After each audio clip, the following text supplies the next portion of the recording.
Welcome back to the Cougar Baseball Network. I'm Matt Gajtka as we bring you exclusive coverage of Game 2 of the doubleheader between the Catholic Central Cougars and the Forest Hills Eastern Hawks. The Hawks now 10-0 and 7-0 in the OK Gold after a 4-1 win here in the opening game, which started around 4 o'clock on a brisk Tuesday afternoon, now evening.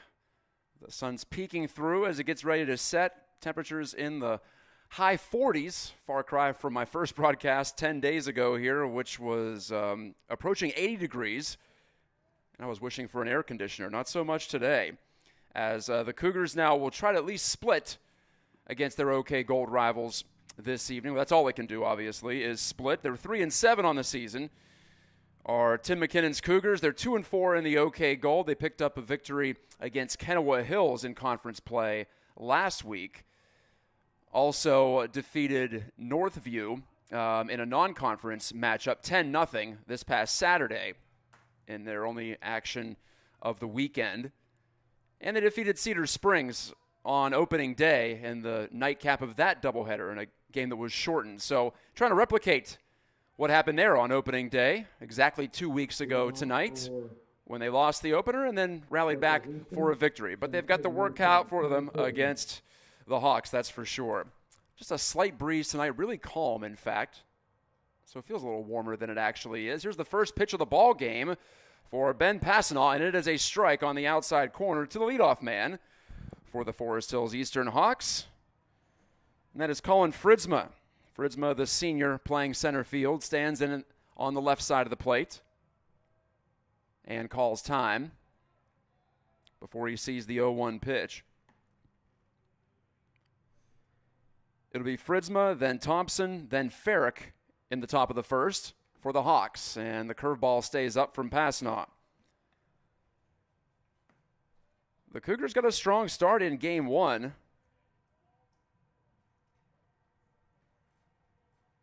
Adam Wanzel, the senior, struck out 7.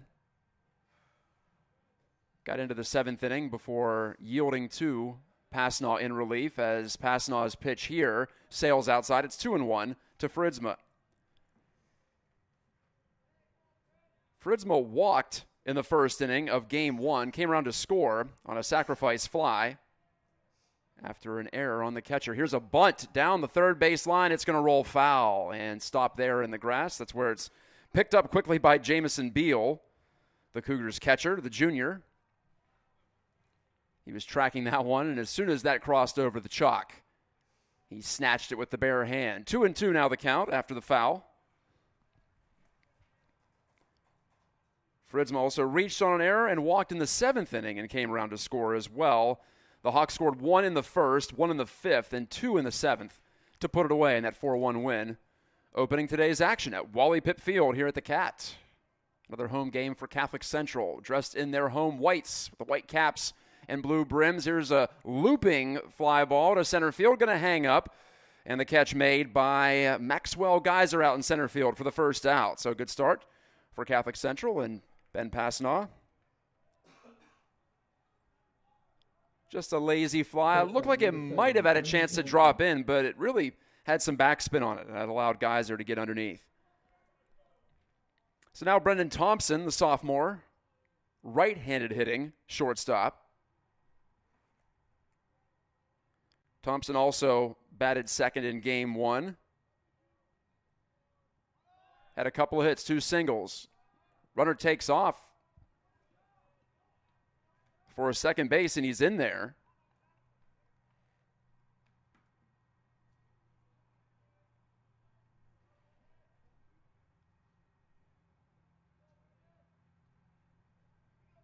So Thompson working at the dish, going up against Passanaw. Squares the bunt, and it's right at the plate, thrown down to third base, and the runner is safe. 1-1 the count.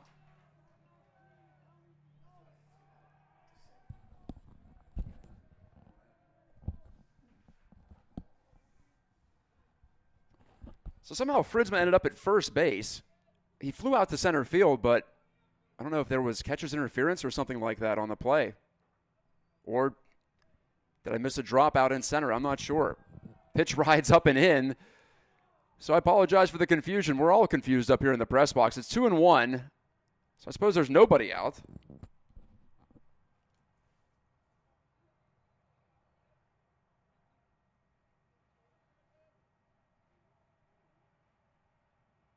Runner at third takes his lead. The pitch in the dirt. Fastball low. Good job by catcher Beal to get down on both knees to block it. So the count now 3-1.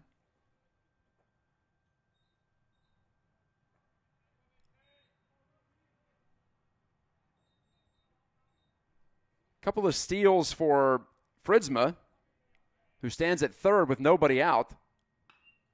Pitch down and in, golfed out to left field and pretty deep. Running back and making the catch was Wanzel, but that's going to allow the run to score with no issue as Fritzma comes home on the Thompson sacrifice fly to deep left field, 1-0, Forest Hills Eastern.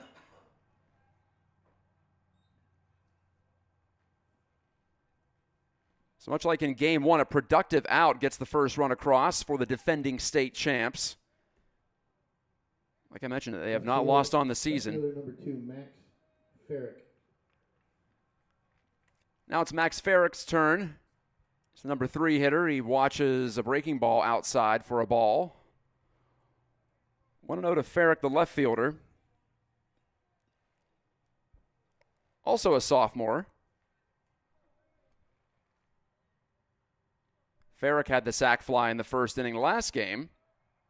Also a single and a walk. This pitch stays up high for ball 2.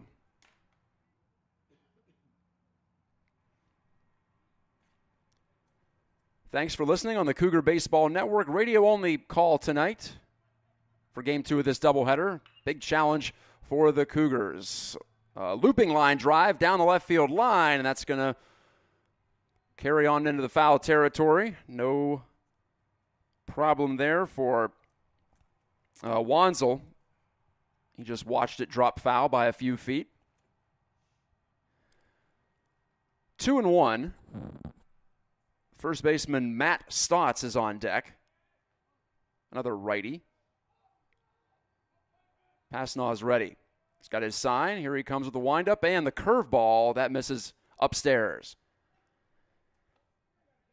3-1 the count to Max Farrick. The Hawks, by the way, wearing their traveling dark jerseys. They're black jerseys with maroon trim, maroon numbers, and Eastern across the front. Trimmed in white. Pitch inside and low for a ball. Ball 4. It's another base runner on with just 1 away, and now Stotts comes to the plate. Stotts 0 for 4, struck out twice in Game 1.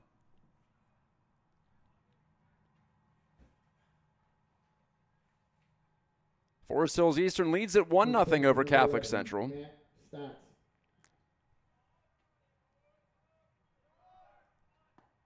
Pitch on the outside corner, but the runner takes off for second base. The throw in, and there's no tag.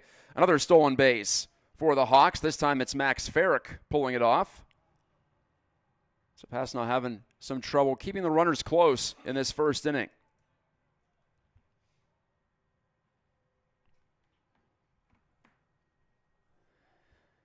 The Eastern Hawks, coached by Ian Hearn. I mentioned Tim McKinnon returns as the head coach of the Cougars. The Cougars regional champs last season. There's a sharp curve on the inside corner for a called strike. 0-2 to Stotts. And Pasnaw in the driver's seat with a chance to get one step closer to getting back to the dugout. Catcher Beal sets up outside. The pitch comes inside, and it's on the corner for a strike 3. Stotts caught looking. Sometimes it works out your way. I think the Cougars were trying to hit the outside corner, but the curve stayed in, and they effectively front-doored Matt Stotts. So here's Jacob Powell, who pitched an absolute gem in game number 1. The runner, Ferrick, takes his lead off second. Pretty aggressive one, a swing and a foul back by Paolo. Paolo struck out 14 Cougars in game 1. Just allowed the 1 run on 4 singles. And now we've got a conversation between McKinnon and the home plate umpire. Didn't catch that. The umpire got ticked by that foul ball. Thanks to Pat, the PA man, for spotting that one for me. So just buying some time for the ump to start to feel okay. I mentioned we're under 40 degrees now, although it is sunny. It's a pleasant 49 degrees at the moment, but not the type of day you want to foul one off the hands or catch a foul tip off the body, that's for sure. Another downer curve from Passanoff. Stays low that time, 1-1.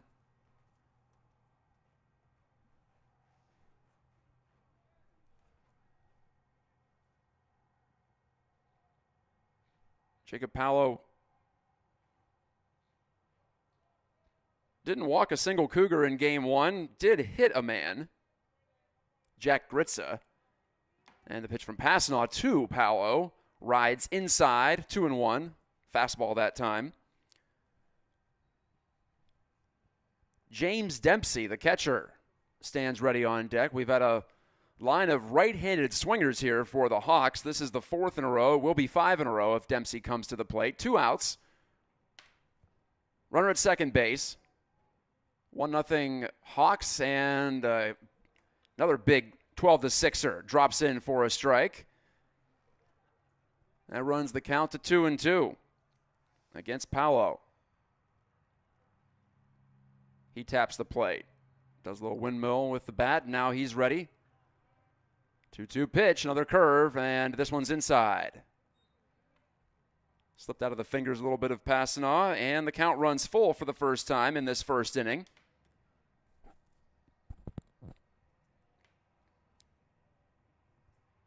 Catholic Central back at it with a weeknight doubleheader here.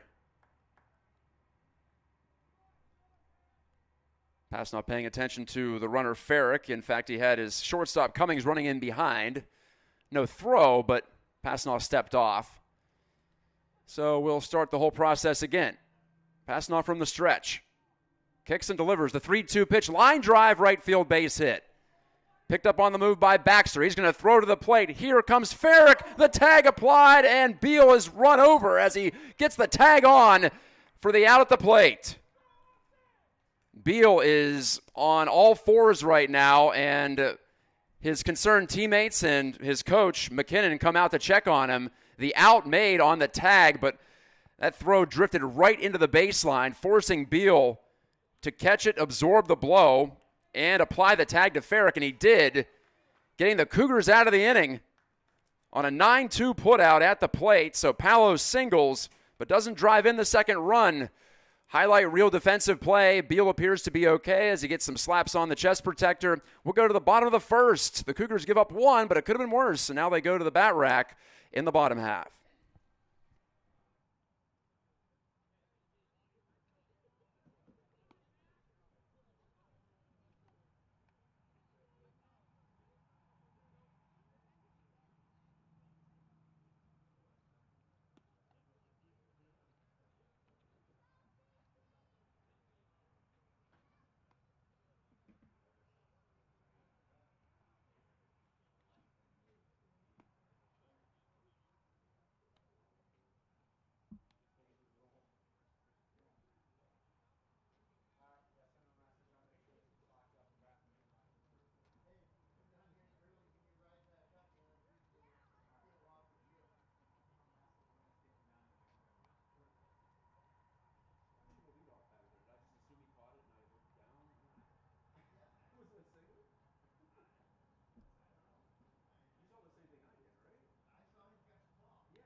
Back for the bottom half of the first inning, Forest Hills Eastern strikes first, as it did in the opening game of this doubleheader today. But the Cougars limit the damage on the terrific throw from Baxter, Austin Baxter, the junior, out in right field as he charged that base hit from Jacob Pallo and gunned out Max Farrick at the plate. So now we'll see Max Geyser, the freshman. He's done a wonderful job here, establishing himself as a ninth grader, slapping it to the left side, but foul on the first pitch. They came in from Walker Brocky, the senior righty on the mound. So righty against righty here. Close stance for Brocky as he comes to the plate with the windup and the pitch, and that one is inside on the fastball, 1-1. Geyser and then Axel Cummings, the shortstop. And the starter from game one, Adam Wanzel, will bat third. He's playing left field in game two. Fastball low, 2-1.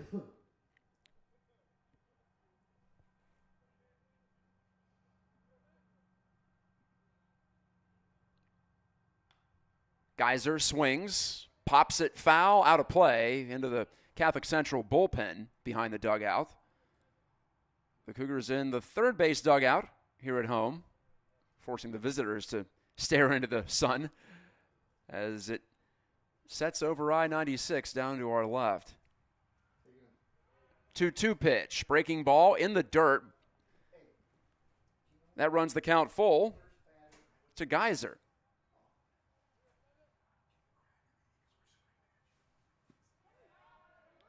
Full count pitch, inside corner, strike three. Geyser is a strikeout victim, looking to start the game for the Cougars at the plate.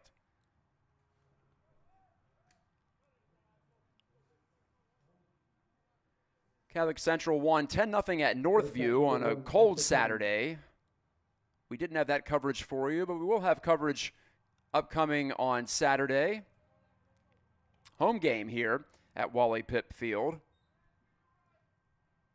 Pitches in for a strike to Axel Cummings, the shortstop, as the Cougars will host Forest Hills Central. Ball inside, 1-1. So we saw Northern a week and a half ago. We see Eastern today, and we'll see Central this weekend. Check swing, not a check swing. Cummings ruled to have gone around by the home plate ump, so it's 1-2. That was a breaking pitch, down and away. Brocky has his sign, ready to go. Curveball banged up the middle, off the glove of Brocky, but right to the second baseman. He throws on to first. Safe is the call. So Cummings gets the infield hit, and the Cougars have their first base runner.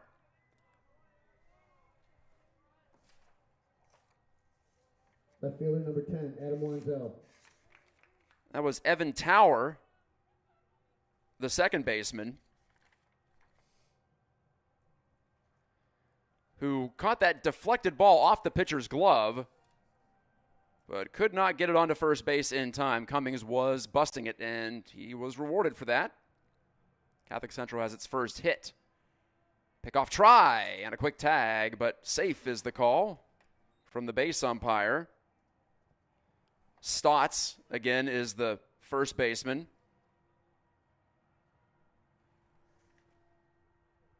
Thompson's at shortstop, and Jacob Pallo is at third around the infield for the Hawks.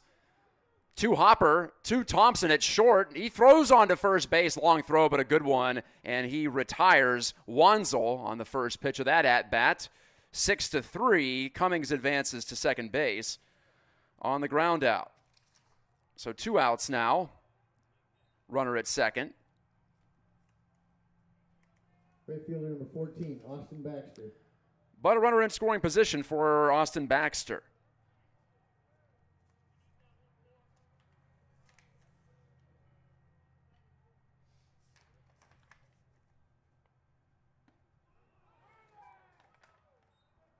Pitch inside for a ball to Baxter.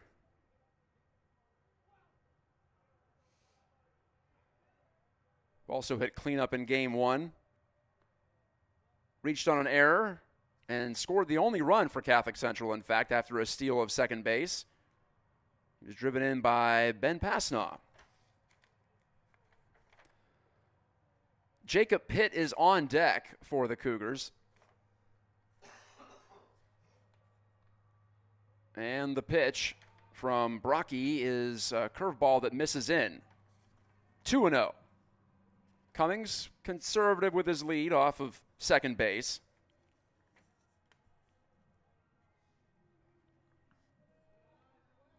Pitch in the dirt, 3-0.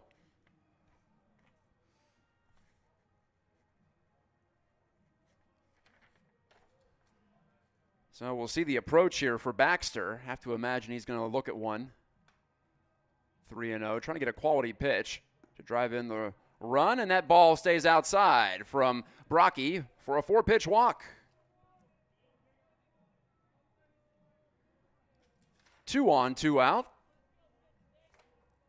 for the senior Jacob Pitt. Pitt playing first base again for the Cougs.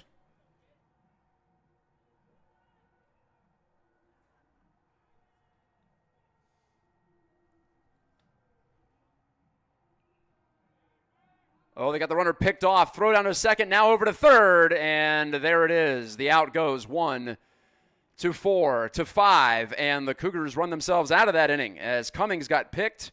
He tried to get his way to third base at least, but not to be. So Catholic Central strands a runner in the bottom of the first. Had some promise, but couldn't get him across after 1-0 Forest Hills Eastern here at the Cat. For Catholic in the bottom of the first, no runs, 1 hit, nobody left on.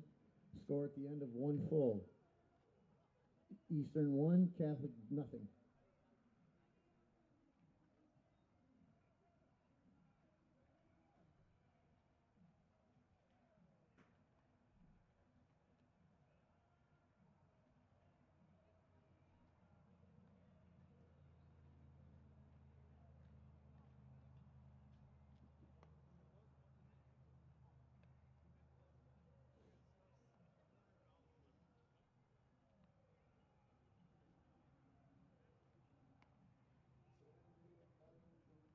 Nope.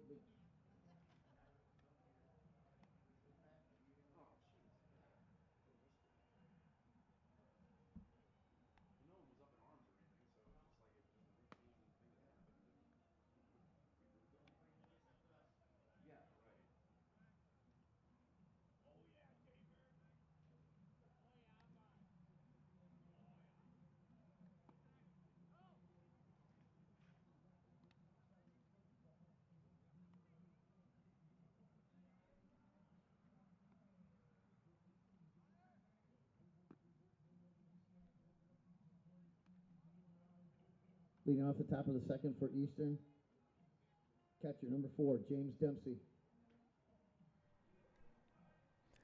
James Dempsey to lead off for Eastern in the top of the second. So after the Cougars record the final out on the base paths in the bottom of the first, that one stings, but Pasnaw gets back out there, trying to put up a clean top of the second. Fastball almost hit Dempsey, but missed his belt by about an inch as Beal reached way inside to catch that one. 1-0. Dempsey, Patton, and then Dingman for the visiting Hawks. Here's a line drive to left field by Dempsey. Caught as he stumbles down to the ground by Wanzel. 1 away in the second. Designated hitter number 9. One of those plays where Wanzel didn't have to go down to a knee to catch that, but just for safety to get more of his body underneath of it in case he didn't catch it cleanly. That was about 10 feet from the foul line. Now the DH, Drew Patton Jr., another right-handed hitter, shows bunt, and the first pitch fastball comes way up and in. He gets out of the way.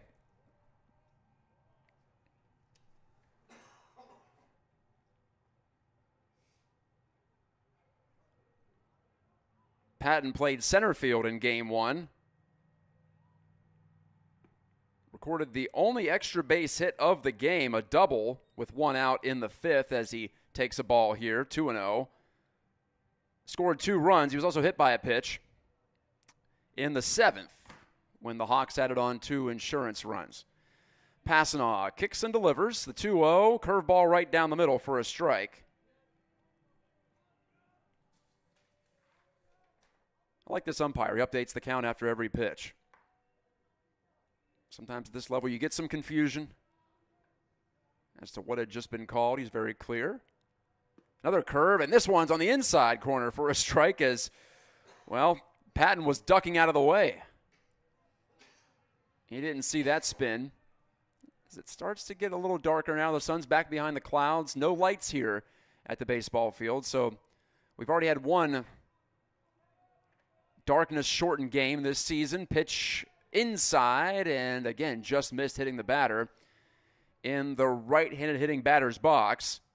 The count runs full to Drew Patton. Ben Dingman, the right fielder, is due up next. And guess what? He's a right-handed hitter. So it'll be 7 righties in a row in this lineup. Curveball for a strike 3 called. A beauty from Passanaw as he snapped that one off. And there are 2 away in the top of the second. Right fielder number 12, Ben Dingman. If Dingman can reach, then we'll get to Evan Tower in the number 9 hole. Tower is also a righty.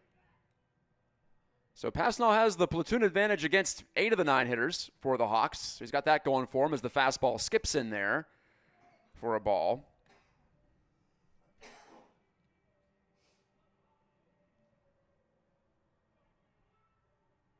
The Cat is busy today. We've got softball going on. I believe lacrosse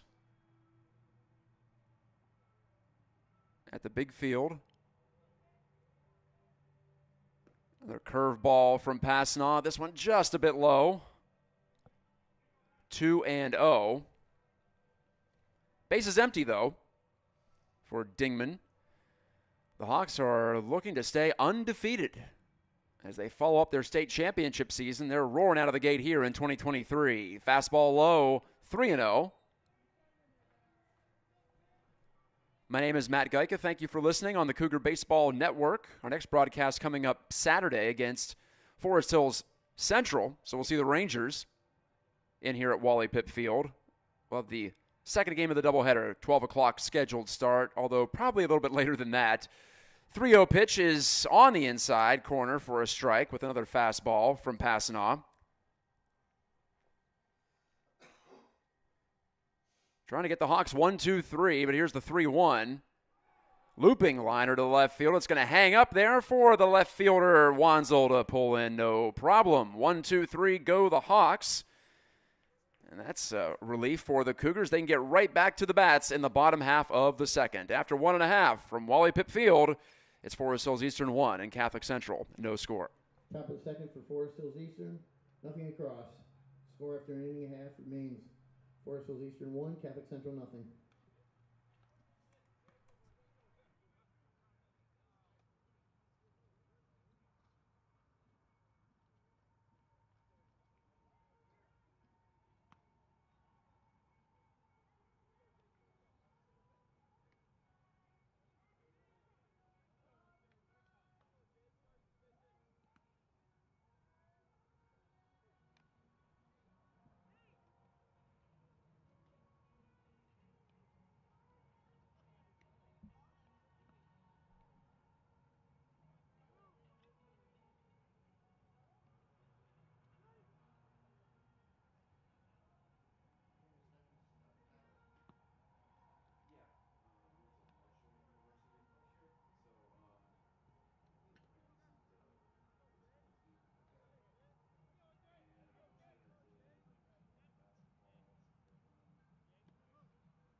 Bottom 2, Cougars back to the plate. And first pitch swinging, line drive up the middle, and it's a hit for Pitt. Jacob Pitt gets the second hit of the game for the Cougars. First one into the outfield as Cummings reached on an infield single in the first. Pitcher number 8. That was a solid strike, though. well out of the reach of the diving second baseman, Evan Tower. So here's the pitcher, Passanaw. The catcher, Jamison Beal, is up after him. Passanaw, the senior.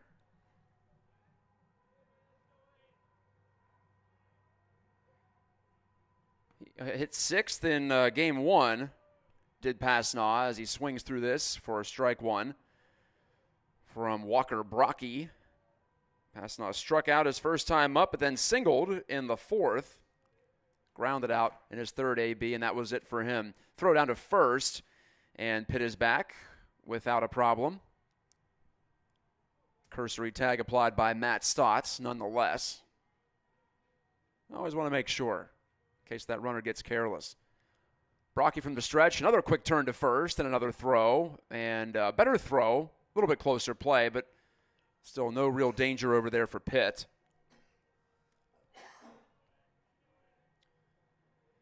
Passanaw, the right-handed hitter, after Pitt, the lefty, slapped one up the middle. Inside pitch, fought off to shallow right field, but it'll stay up, and it'll be caught by Dingman. Shoulder high, and Pitt retreats back to first base on the flyout. There's been a few line drives today that I thought I had a chance to drop in, but they're staying up in the air long enough number 2, Jamison Beal, for these outfielders on the corners to pull them in. Now one out for Beal, who also hits from the right side. Hands tight to his shoulder. Throw to first. Bounces in the dirt, and it skips down the first base line. Pitt is up and sprinting over to second base on the throwing error from the pitcher, Brocky. That helps. Now a duck on the pond for Beal, as Pitt brushes off the dirt at second base.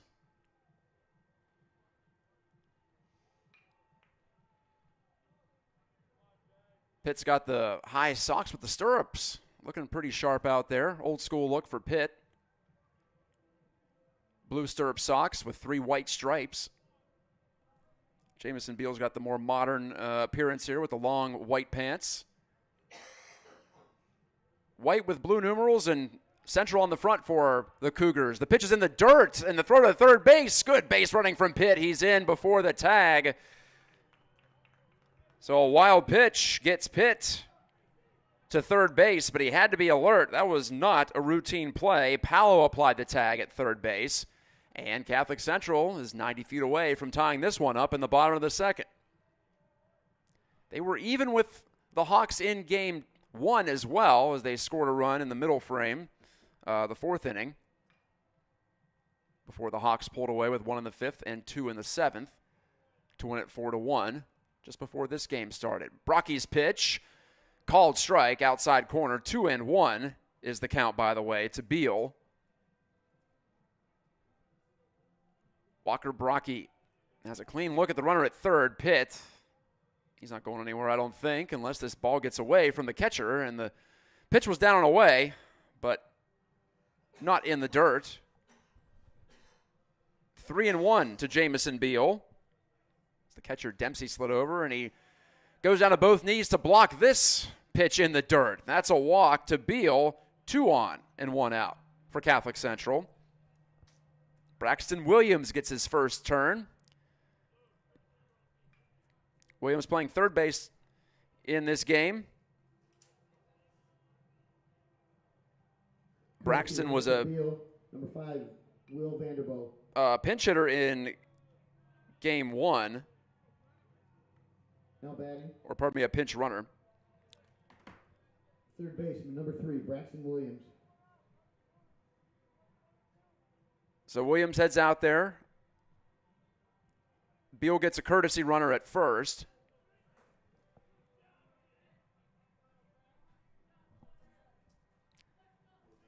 That's William Vanderbilt.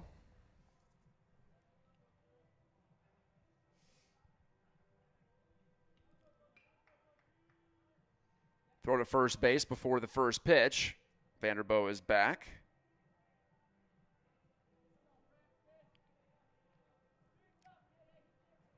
Williams and then Graham Kaufman, senior second baseman, in the 9 spot. But now it's Williams' turn. He looks at a strike, didn't agree with the call. Appeared to be maybe an inch or so outside from our vantage point. We are right behind home plate in the press box at Wally Pipp Field.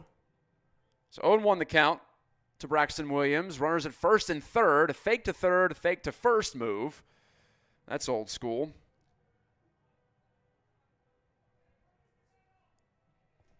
That allows the runners to reset. Pitcher Brocky didn't catch anyone leaning. Breaking ball outside, gets away from the catcher Dempsey all the way to the backstop, and the Cougars have tied it on the wild pitch. Pitt comes across, standing up, 1-1. Vanderbo goes to second base as well on the play.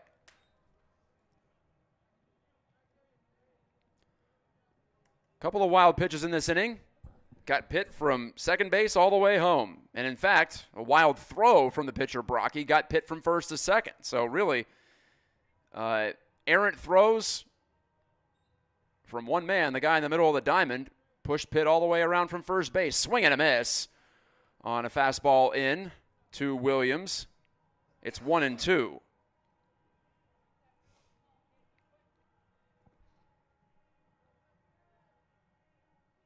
Just past 7 o'clock.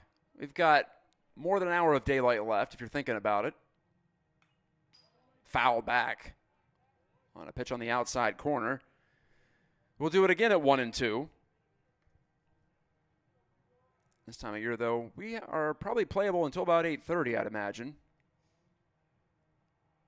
The month of April in this part of the world is when we gain the most daylight, I learned this year. So if it feels a lot different on April 30th than it did on April 1st, that's exactly why.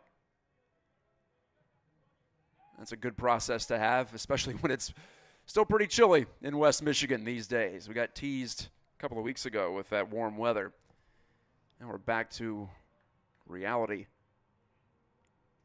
We had some snow this morning, probably a little bit of snow tomorrow morning. Thankfully, nothing of that right now. Good curveball in there for a strike 3, I believe it is. Yes, it is. It wasn't much of a call from the umpire, but it is strike 3 to Williams, and a heck of a breaking pitch thrown by Brocky. That one had some serious horizontal swerve to it. So that sets up Kaufman with the runner still at second base, now 2 away in the bottom half of the second. Kaufman hits from the left side, taking low and in for a ball. 1-1's our score. Jacob Pitt singled and came around on an error and 2 wild pitches, swing and a foul to the screen by Kaufman.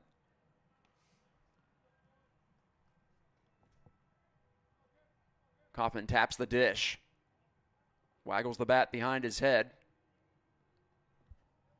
Vanderbo, the courtesy runner, dancing off second base, swing and a line drive right to the second baseman Tower, who snatches it with one hand to get the final out for the Eastern Hawks. But not before the Cougars tie it.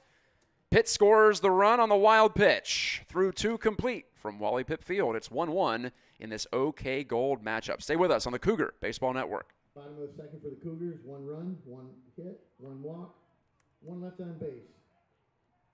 Score after 2 complete. Catholic Central 1, Forest Hills Eastern 1.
Leading off the top of the third for Forest Hills Eastern, second baseman, number 17. We're on to the top of the third from Wally Pipp Field.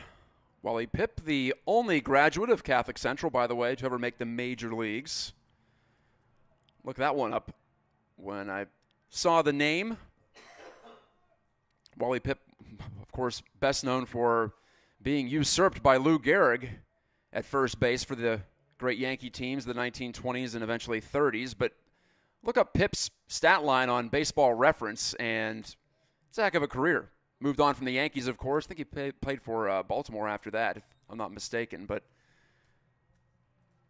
he hung around in the majors for well over a decade. As we get to 2-0 quickly here against Evan Tower, the second baseman for the Hawks of Forest Hills Eastern, trying to respond to that run scored in the bottom of the second by Catholic Central.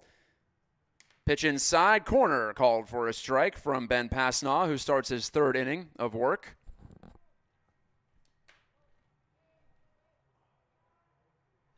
Pasnaw winds and throws, rolled down the third baseline, bounces off the bag and off the glove of the third baseman Williams into shallow left field. That was a great break for Tower and Eastern. That ball was literally rolling down the line. And then all of a sudden, the big jump, obviously, as it hit the corner of the bag. And Braxton Williams, well, you can be wary of it, but you can never really prepare for it. You can only react. And the first time he touched that ball, it was over his head. Just deflected it a hair. So tough break there for Pasnaw and the Cougars, conversely. And we're back to the top of the Eastern lineup. Fritzma takes inside, but the runner breaks for a second, and he'll get there easily as Beal couldn't handle that one cleanly. It bounced away from him about 5 feet in front of home plate. Call it a wild pitch as Tower gets on to second base. Colin Fritzma, senior center fielder. The Cougars softball team is also playing Eastern, by the way, and that's the national anthem we hear right now. You might be able to faintly pick it up. Curveball stays way upstairs and out against Fritzma. 2-0. The Hawks back to work on offense in the top of the third. Nobody out, runner at second. Pasnaw's pitch just low and away. 3-0 to Fritzma. Brendan Thompson is up next. Fritzma singled, stole 2 bags, and scored on the sacrifice fly by Thompson in the first. Fritzma squaring to bunt very early. Pitch stays up and away, ball 4. Didn't need to bunt, as it turned out. He got on, although he was trying to push that runner to third base, and Pasnaw would not oblige with a buntable pitch. Thompson's turn. The sophomore who had the RBI sac fly to deep left field in the first inning. And it's time for a mound visit for Tim McKinnon. McKinnon assisted by Jack Hobart, Jack McKinnon, and James Pabuda. Ian Hearn, the head coach for Forest Hills Eastern. The Hawks at 10-0, as I mentioned early on. 7-0 in OK Gold.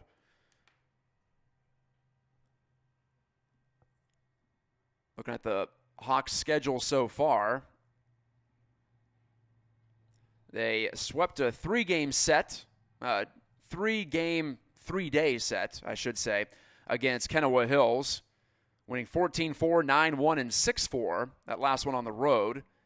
Then they swept Montague in 2 in a row at home, 7-2 and 15-2.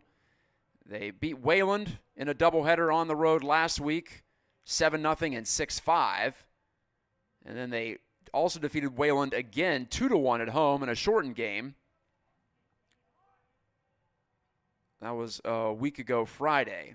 Pitch from Pasnaw to now Thompson. The pitch was in there for a strike, but the throw down to second base as the runner broke for third, and he'll get to third easily as the ball hit him as Towers slid in safely, and it bounced toward the dugout, but Pasnaw's there to back up the play, no problem as far as the run potentially scoring. But Another steal for the Hawks. That's their fourth of this game already, just in the top of the third.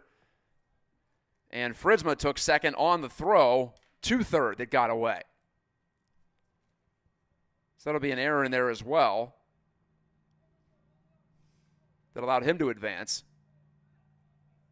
So second and third, nobody out.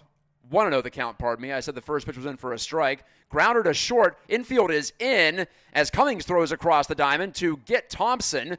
Now they'll throw to second base as the runner takes off for third. Runner from third. Tower goes home. He scores. It's a rundown between second and third, and the Cougars apply the tag finally.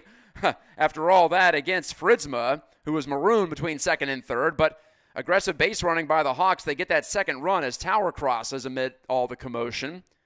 No RBI because Tower had not taken off on that ground ball, nor should he have, by Thompson. That out went 6-3. I have no idea what the second out went, but we are in a bases clear situation, but Forest Hills Eastern has added another run. Number 2, Max Farrick. I guess call it a double play in a way. Another big dropping curveball from Passanaw in for a strike against Max Farrick, the number 3 hitter for the Hawks. So it's 2-1. Forest Hills Eastern back on top with some serious small ball in this inning. Starting with that leadoff single that hit the third base bag. That caused all the problems in the first place. Curveball, another strike, this time on the outside corner.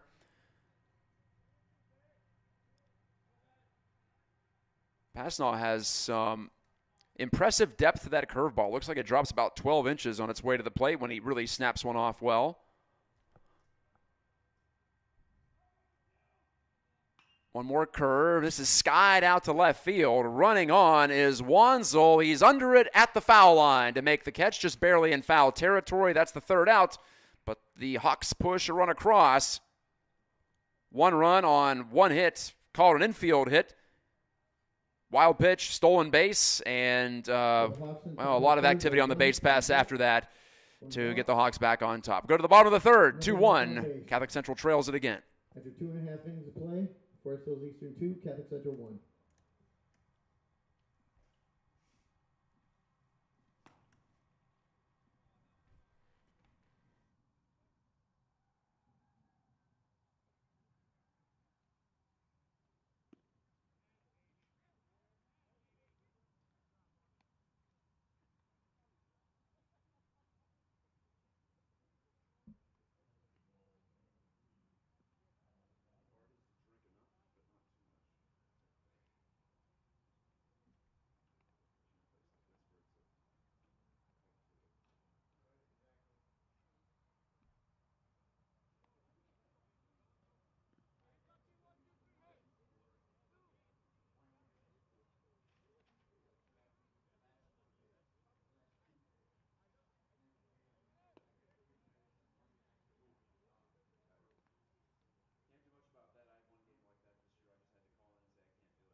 Leading off the bottom of the third for Catholic, center fielder, number 7, Max Geyser. On to the bottom of the third on the Cougar Baseball Network. Cougars down 2-1. They hung in there in game 1 against the unbeaten Hawks, and they're doing it again here. First pitch swinging for Geyser back at the top of the lineup. Bouncing ball to Tower at second base. He bobbles it, and his throw to first is late by quite a bit. Error second base allows Geyser to reach. And the Cougars have some action with the sun peeking back out. Shortstop number 1, Axel Cummings. Axel Cummings with his second plate appearance. He reached on an infield single up the middle in the first. Pickoff try, not even close at first, as Stotts didn't even reach down to apply that tag to Geyser. So Geyser swung early. What will Cummings do? He'll look at a strike on the outside from the pitcher Walker Brocky.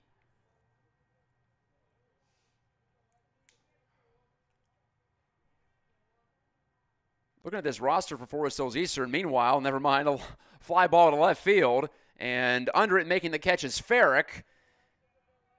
Geyser went halfway to second base and retreats. That's how you're taught to do it. In case it does drop, you can make it to second base. So now he's there with one out. Anyway, as I was saying, there are no left-handed pitchers on this Forest Hills Eastern roster, as they do list which side the players bat and throw from. So that's interesting. Of course, the high school levels, right-handed is the predominant way for the most part. Brocky's pitch stays up. Stolen base attempt here, and he is safe. Good job from Geyser to get into that right side of the bag, get his foot down before the tag was applied on the really a strong throw from the catcher Dempsey down to Thompson, the shortstop. But Geyser moves up a bag. First steal for the Cougars in this game. 1-0 the count to Cummings. He swung and missed, but the ball got away toward the on-deck circle by the Cougars dugout. That wild pitch will allow Geyser to get to third. A 1-1 count. Pardon, I said Cummings. Is Wanzel at the plate. Cummings flew out to left field. So it is Wanzel, lefty hitter. Ground ball, fair ball down the right field line. That'll score the run, tie this game at 2 as Geyser comes across. Wanzel busting it, trying to get down to second base. He'll get there, no problem at all. No throw, really, in effect, as Dingman had some trouble digging it out of the right field corner as it got, well, maybe about 250 feet down the line before he could track it. RBI double for Wanzel, and the Cougars are back level with the Hawks.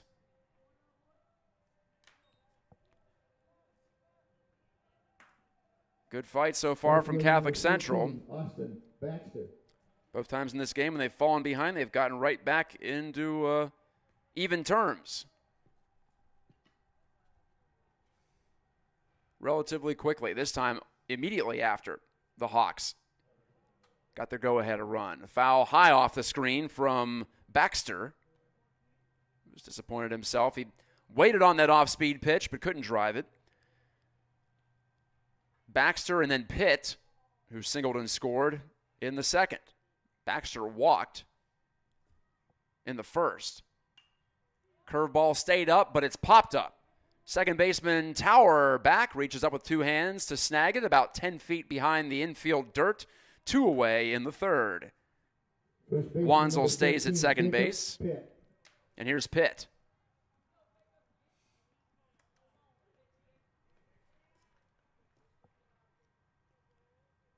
Pitt was denied his RBI opportunity in the first inning when Cummings was picked off second base. Now Wanzel is there with 2 away. And the pitch from Brocky is low and away for a ball. Pasnaw's on deck for Catholic Central. Pitt, another lefty.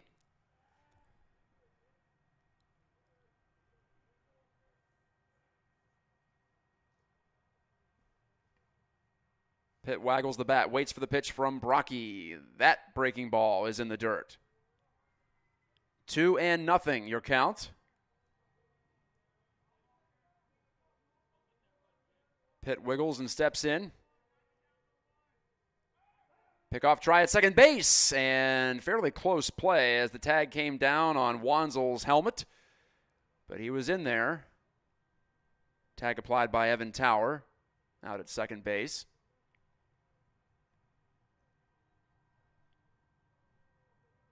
Shortstop Brennan Thompson is pounding his glove behind the runner, trying to psych him out. Foul ball on the check swing. It's 2-1 to Pitt. Pitt, confident looking hitter at the plate. Looks very calm up there. Waits for the 2-1 from Brocky. No, another pickoff try and a fantastic play by Thompson to just keep that on the infield as he dived across the bag to snag it. That was nearly big trouble for Eastern. That could have easily gotten Wanzel down to third if he could have located where that ball ended up. That's always the hardest part for the runner diving back, as this pitch stays down and in. Bounced in there, in fact. 3-1.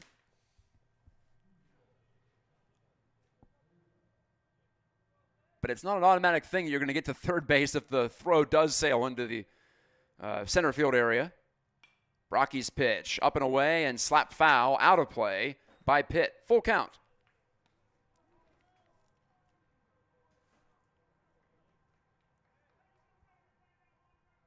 Wanzel drove in Geyser, who reached on an error to start this inning. Pitt golfs this one. Very shallow left field. Shortstop Thompson, in fact, over to reach and catch for the final out of the bottom of the third. But not before the Cougars push one across to tie it once again. We're 2-2 through 3 from Wally Pipp Field on the Cougar Baseball Network. For Catholic Central in the bottom of the third, 1 run, 1 hit, 1 hawk error, 1 left on base. Score after 3 complete innings, tied at deuces.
Leading off the top of the fourth for Forest Hills Eastern, first baseman, number 11, Matt Stotts.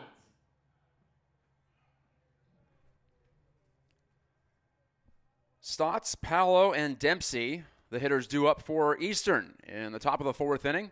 I'm Matt Gajtka. You are listening to the Cougar Baseball Network, coming to you live on YouTube or archive version after the fact, always available as well. Thanks to Reagan Cleaves for setting things up on the channel again this year. He'll be joining us next month as the pitch rides up and in from Passanant and plunks Stotts right on the lead shoulder. And the right-handed hitter trots down to first base. Third baseman, number 15. To a cheer from his teammates in the visiting dugout down to our right. First hit by pitch of this game. Got a couple of close calls from Passanant. He's been unafraid to pitch inside. Probably why he, for the most part, he's kept this Eastern lineup off balance. They've got a couple of singles, but they haven't hit anything really that hard. Scoring to bunt is Paolo. He takes a ball, throw to second base as the runner takes off anyway, and he's in there. Stotts makes it under the tag of second baseman Kaufman. Actually, the count is 0-1. That was called a strike to Paolo.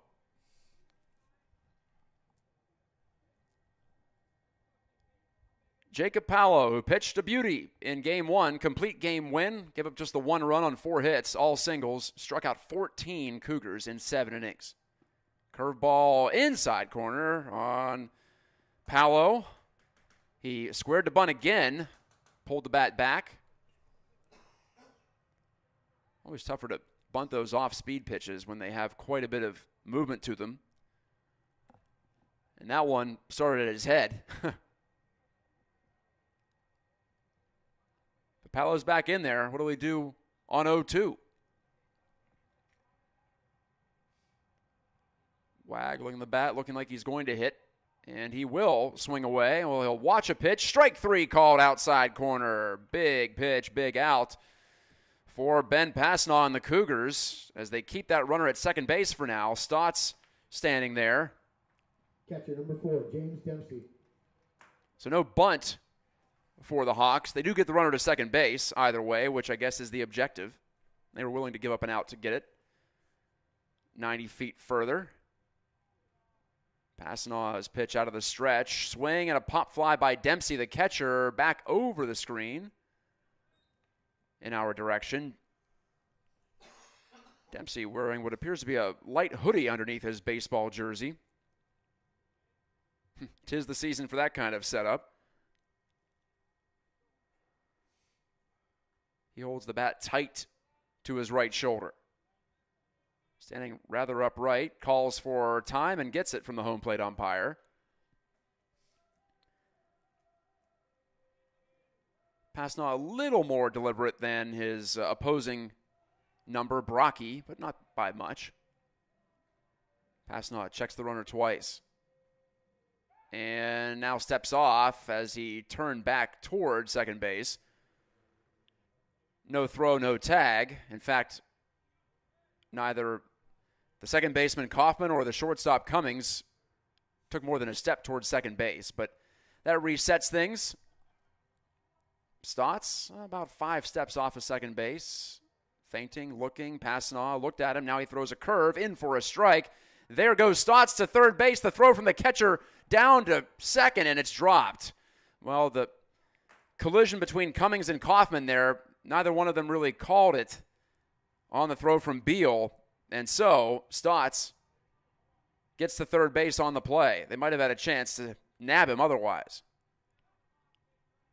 Eastern just continues to send runners. Coach Ian Hearn obviously believes in pushing the envelope. So runner at third base. And a curveball, strike 3 to Dempsey. Pasnaw's riding that deuce, especially in this 4th inning. 2 caught-looking strikeouts. Now if he can just get one more out, he'll be unscathed in this frame. It's the DH, Drew Patton. Batting gloves tucked into his back pocket, takes a fastball upstairs for a ball. Ben Dingman will be next if Patton reaches. Patton struck out looking on a full count in the second. It's 1-0 to him right now. Passing off. Back to the windup with the runner at third base. Another curve. This one looked good to me, but apparently just stayed up, I'm guessing. Of course, the ump doesn't tell you where it missed. Unless you're the catcher and you ask politely. 2-0. Stotts, the runner at third. Hit by the pitch to start this inning. Fastball outside, way outside. Beal had to slide to block it. 3-0 to Patton. Now no reason to give Patton a cookie, but it's not the part of the ball game where you want to be putting too many runners on. Patton is squaring to bunt. And the pitch, the fastball, comes in for a strike. I think that was just a way to try to throw Pasnaw off his game. Didn't work. It was a beauty of a fastball that creased the outside corner of the dish. So now it's 3-1. Pretty sure Patton's going to be swinging away here. Waggling the bat slowly is Patton. Pasnaw is ready for the 3-1. Ground ball to third. Diving stop made there by Williams. Gets up and throws across and not in time.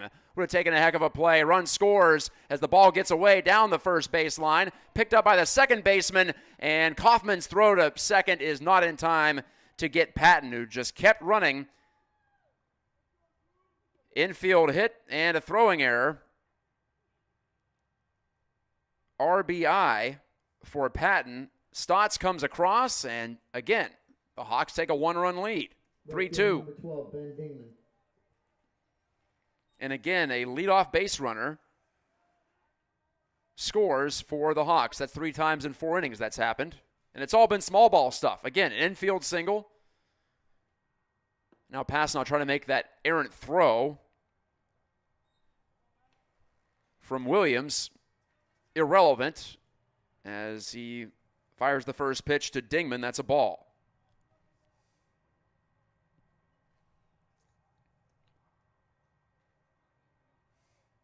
Patton pretty close to that second base bag.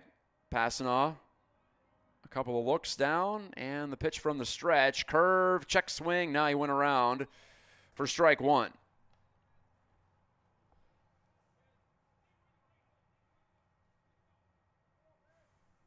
Getting a dusky feel out now. 7:35 p.m. on a Tuesday night. Last week of April. 2 weeks into the baseball season for the Cougars. They've played 10 games. They've won 3. 2 of them in the OK Gold. Curve up and in. They beat Cedar Springs on opening day in Game 2 of that doubleheader. And they also beat Kennewa Hills 9-1 on the road. So 1 win at home, 1 win, or 2 wins on the road. Also winning 10-0 at Northview was a Catholic Central. This one's hit well out to left field, and a sliding catch made for the final out of the inning by Wanzel. Adam Wanzel goes down to the grass to secure it for the 3rd out, but not before the Hawks get another single run across. Just 1 hit in the inning. Infield single drives in the go-ahead run this time. We'll go to the bottom of the 4th. Can Catholic Central respond once again? We'll find out in just a moment on the Cougar Baseball Network. 4 after 3.5 complete innings. Forest Hills Eastern 3, Catholic Central 2.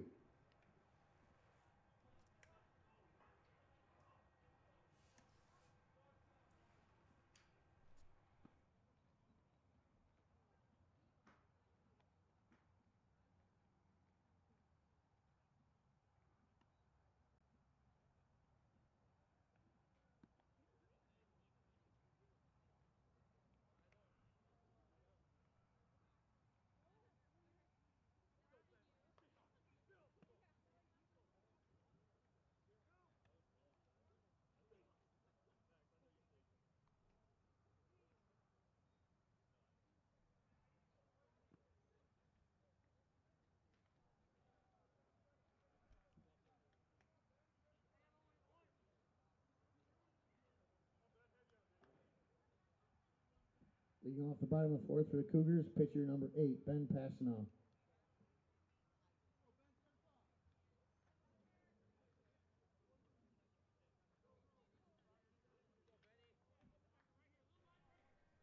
Bottom of the 4th. Halfway through this one from Wally Pipp Field, barring extra innings. The Cougars have scored runs, single runs, in each of the last 2 innings. Now Passanant, the starting pitcher, looks at a strike. Breaking ball inside corner. Swings and fouls one down the 3rd baseline. Well foul. It's now in the hole 0-2 against Walker Brocky, who's given up a couple of runs. 3 Cougar hits. 2 singles and a double. That pitch is in the dirt.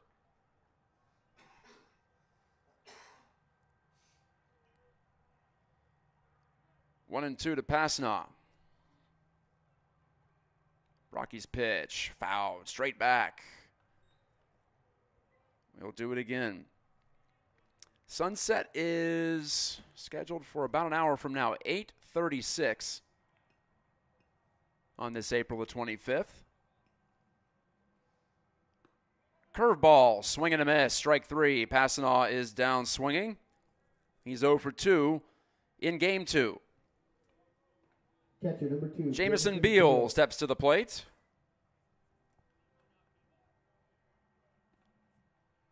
So the Cougars, who got their leadoff man on in each of the last 2 innings and scored runs subsequently, do not do it here in the 4th. Fastball sails low to Beal, who walked and reached second base on a wild pitch in the 2nd, but was stranded. That pitch is low. Good eye from Beal. Barely low.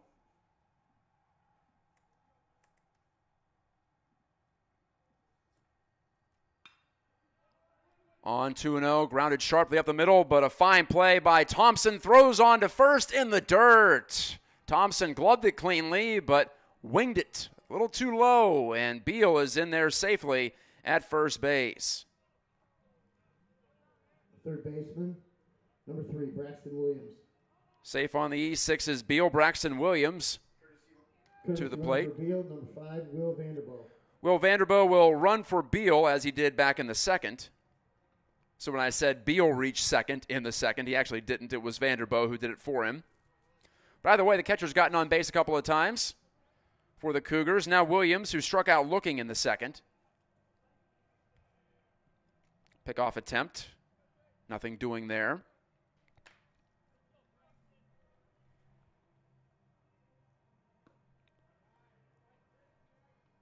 According to my Apple Weather app, last light is at 9:06 p.m. I'm not even sure what last light really means, but apparently it's an official term. Another grounder up the middle. Again, it's Thompson. Again, he throws to first, and this time he does get the out.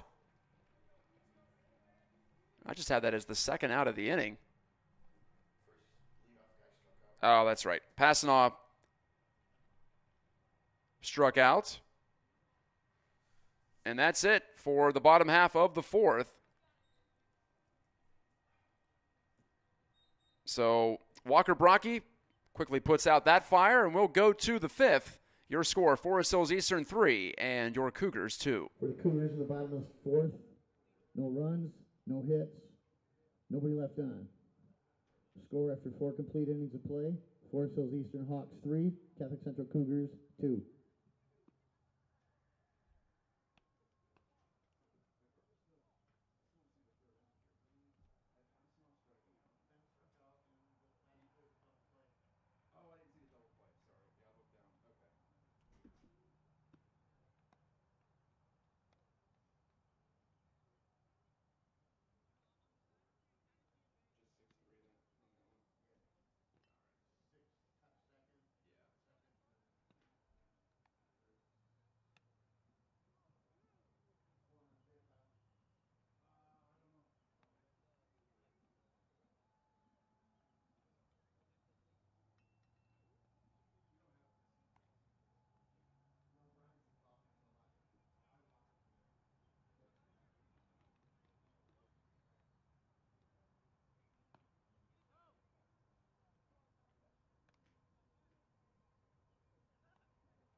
Leading off the top of the fifth for Forest Hills Eastern, second baseman, number 17, Evan Tower. On to the fifth, Evan Tower leads off, the number 9 hitter for Forest Hills Eastern. I apologize, last inning, didn't see the touch of the bag by the shortstop Brennan Thompson as he came across, so that was a double play, 6-3, not just a put out at first base, hence my confusion.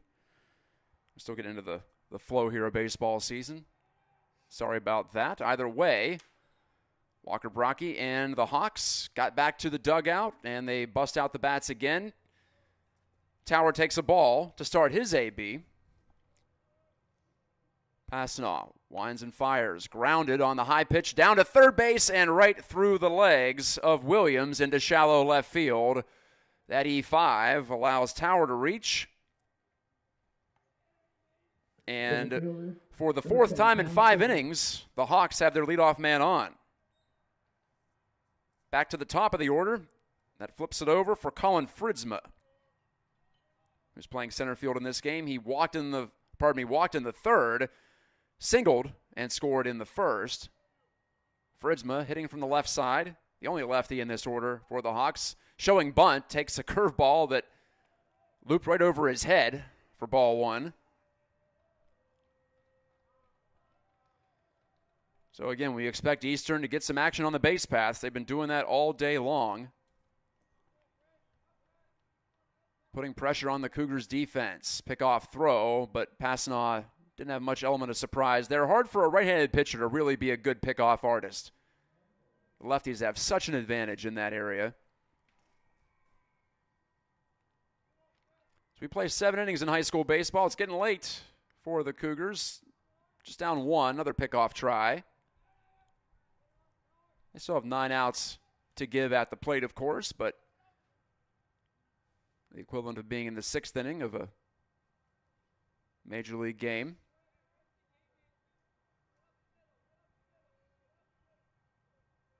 Pardon, the 7th inning, I should say.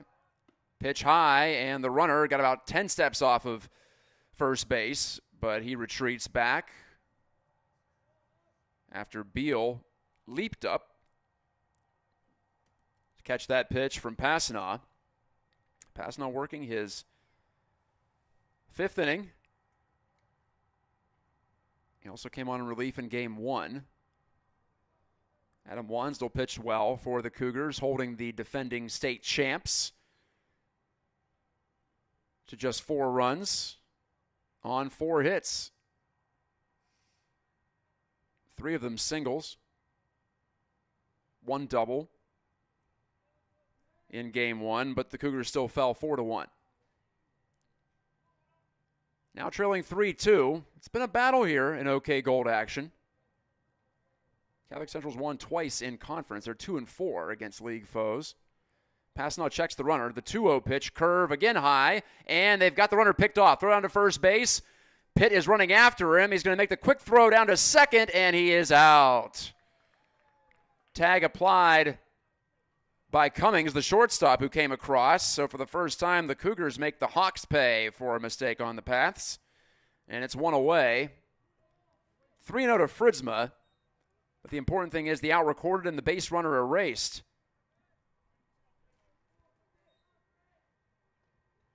Play goes 2-3-6. I can tell you that one offhand. Unlike the rundown from a couple of innings ago. Strike on the outside. It's 3-1 to Fritzma. Thompson on deck. Tower reached, and now he's gone. Just strayed too far on that 3-0 pitch. Maybe betting Beal wasn't going to be able to control it. He can't block this one, can Beal, but it doesn't matter. No runners on. It's ball 4. Well outside and in the dirt. Fritzma gets on, basically exchanges positions with Tower after a couple of pitches. Thompson's turn to hit.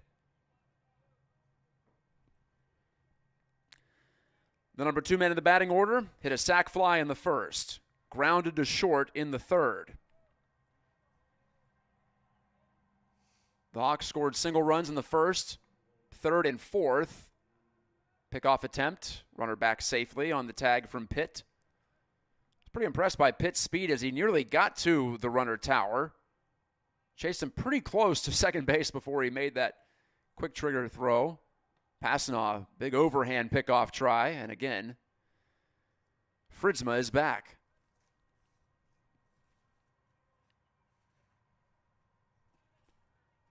Outfielders pretty much playing it straight up against the righty hitting Thompson, who flashes bunt.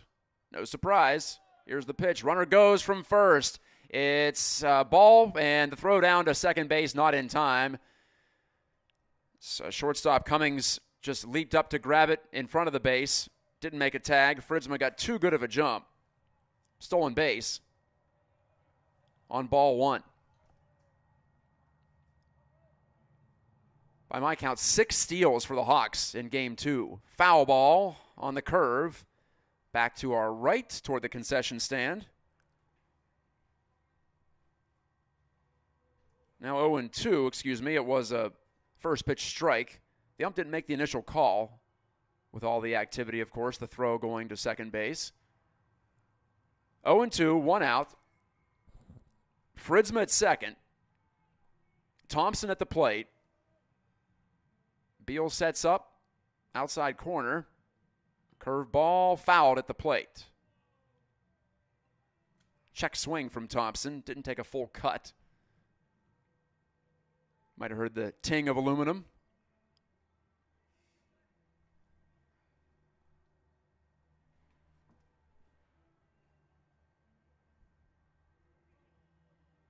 Thompson takes a slightly open stance at the plate. Fritzma's just a couple of steps off second right now. The Cougars don't pay him much attention. Thompson rather swings and pops it. Foul, out of play.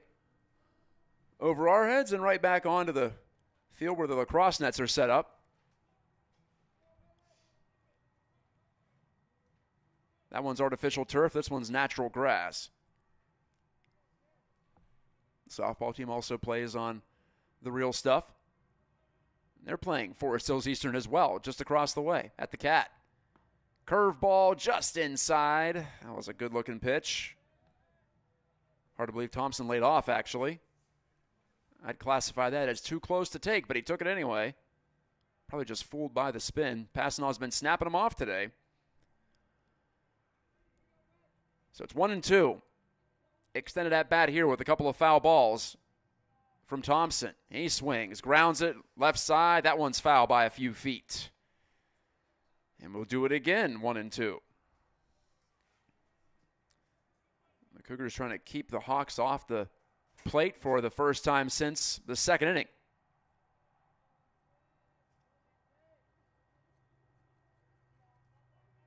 Here's the stretch in the pitch, and Thompson, bit of an excuse me swing, skies it on the left side of the infield. Coming across to make the routine catch is Williams for the second out. Williams, the third baseman, squeezes it. Thompson went upstairs to hit that, and like I said, it was kind of a punch follow-through. Max Farrick, the number 3 hitter. 0 for 1 with a foul out and a walk.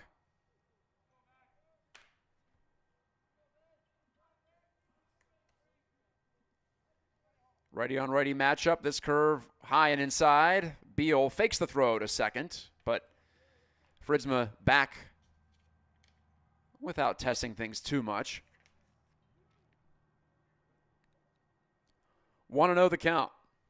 This is Matt Gajtka on the Cougar Baseball Network. Can Catholic Central collect its second home win? It'll be a comeback one if they do get it here tonight. Called strike on the outside corner. 1-1.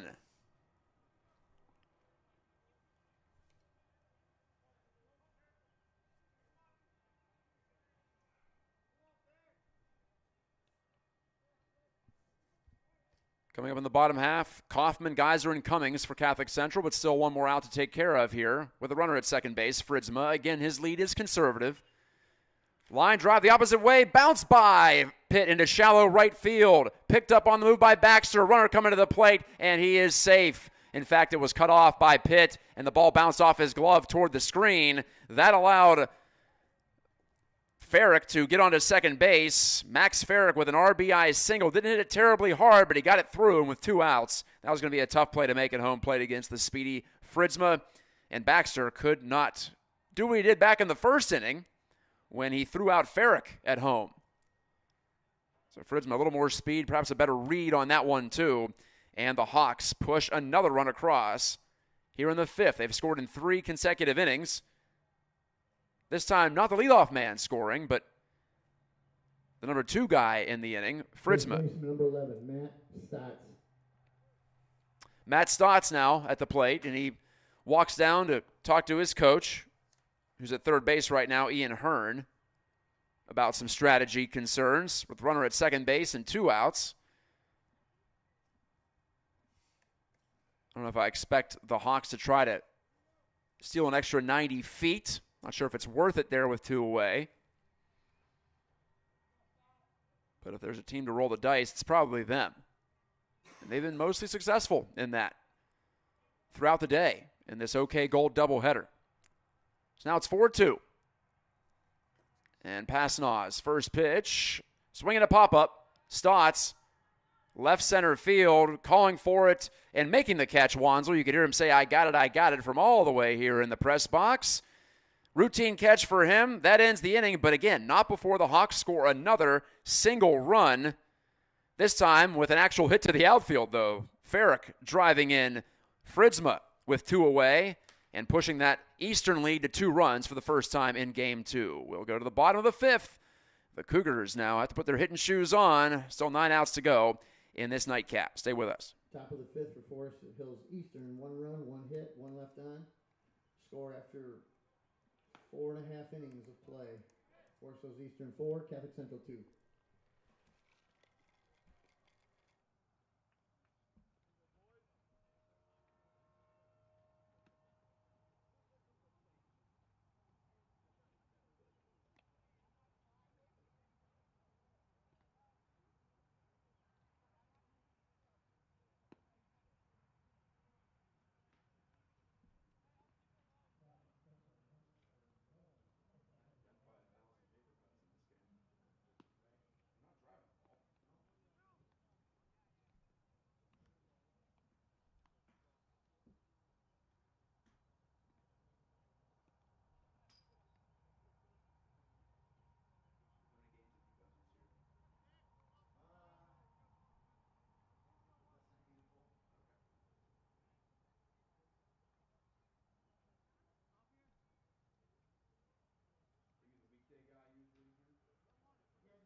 Bottom of the fifth, first pitch swinging for the Cougars, Kaufman, rather, and that's out of play, left side. Bottom of the fifth for Catholic Central, second baseman number 4, Graham Kaufman.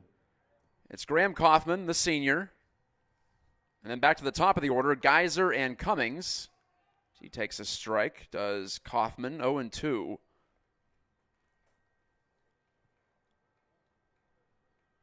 Walker Brocky working quickly into his fifth inning. And an outside corner pitch, slap foul again. Out of play, same direction, left side. Back down into the marshland, into the woods. Separates the Cat from Interstate 96. Almost a quick pitch there from Brocky. He's ready again. That sails up and away. 1-2, your count, to Kaufman, who lined out to second base in the second inning.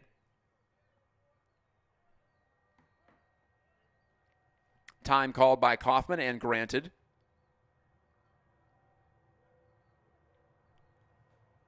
Big night in Major League Baseball, of course. Tuesday night, everyone's in action. Swinging a foul. We'll do it again, 1-2 from Kaufman.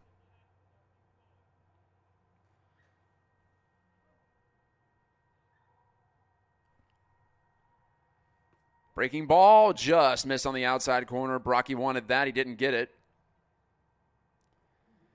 Tigers playing the Brewers tonight in Milwaukee. Nothing in the bottom of the first inning. 2-2 pitch grounded right toward the eastern dugout and picked up by one of the coaches and winged back to the mound. Someone's in a show-off mood. I think that was a coach. Guy had a jacket on. Looked like a fully grown adult. 2-2 pitch, curveball, again a foul back from Kaufman, who's battling hard here against Brocky. I'm from the Pittsburgh, Pennsylvania area. My Pirates continue their rampage across the National League. They're up 7-3 on the Dodgers at home tonight. Best start for the Buccos since 1992. I can scarcely believe it. They just signed their center fielder Brian Reynolds to a long-term contract. Things are good at PNC Park. Pitch up here at Wally Pipp Field for a 3-2 count.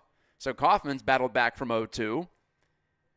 Leadoff hitter. It's a high-leverage spot. You don't often call it that in baseball, but it is. Pitch inside. Nearly hit Kaufman. Didn't matter. Either way, he was getting to first base as long as he didn't swing at it, and he didn't. So there's a big base runner for Catholic Central. So work here in the bottom of the fifth inning. There's the scoreboard back. Sorry about that. Calling play-by-play and producing at the same time, it doesn't always go perfectly. Max Geyser struck out in the first, reached on an error and scored in the third.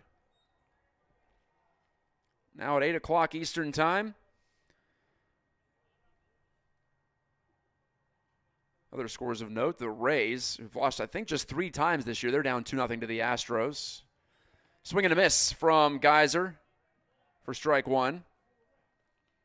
AL Central scores Blue Jays ahead of the White Sox up in Toronto. A pitch outside. 1-1 for from Brocky to Geyser. Cummings on deck. Geyser a lefty. The Cougars' first 6 batters alternate. Lefty, righty, lefty, righty, lefty, righty. Fastball down and in. 2-2.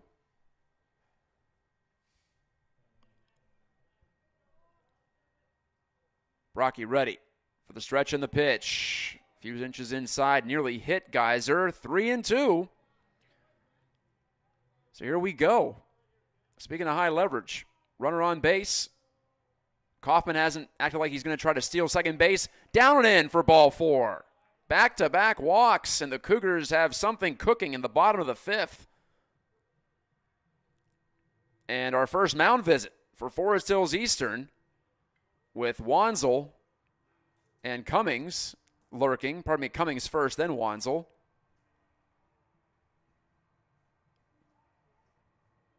We have a signal to the press box from the Cougars coaching staff. There's 1 out, there's actually 0. I can't change the outs without resetting the whole board. Oh, okay. They were saying there's nobody out, and we had just a mistake here. You can't go backwards with the outs. Unfortunately, that'd be a nice feature, but you can't do it. There's 1 out on the board, but there are no outs in reality in this game. And it's a pitching change for Forest Hills Eastern. Those numbers are tough to read. I'll see if I can get a look at who is out there now. As Coach Ian Hearn is consulting with the home plate umpire to tell him the change, or changes. It's number 18, Owen Mast, in for Brocky. So Walker Brocky goes 4+. Does not record an out here in the 5th, and he's responsible for both runners. Kaufman at second, Geyser at first. Nobody out. Owen Mast, number 18, senior, like Brocky.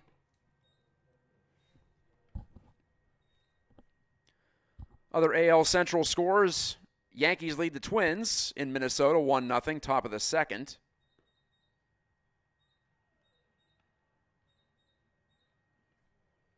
And later tonight, Royals at D-backs. Mentioned the Tigers in a scoreless game early against the Brewers.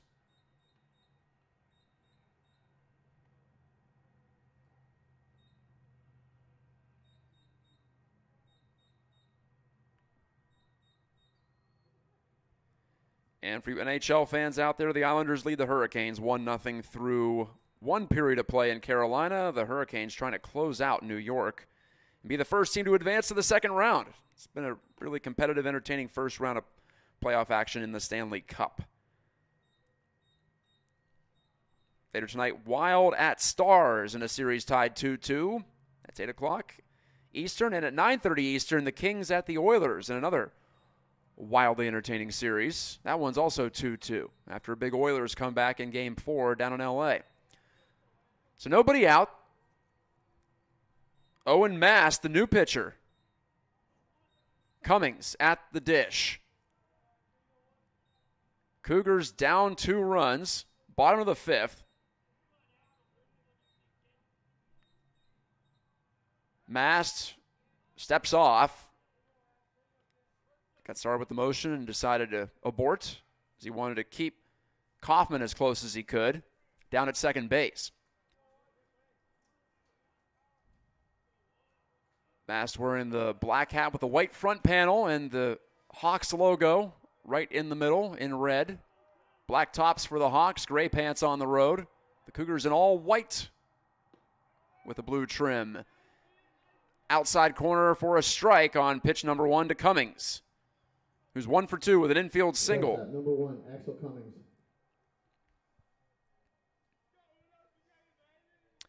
Axel Cummings, the junior, has a chance to swing this game in a big way with a big hit. Mast throws down to second base, not in time.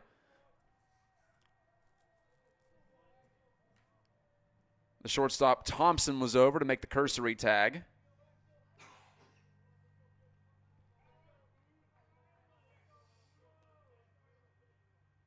Mast 0-1 pitch is a curveball and a beaut on the outside corner for strike 2.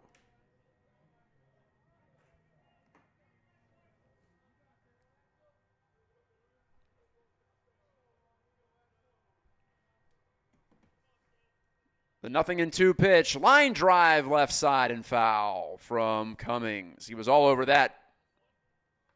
Too much all over that. A little too quick. So the count remains 0-2. And that was another off-speed pitch from Mast.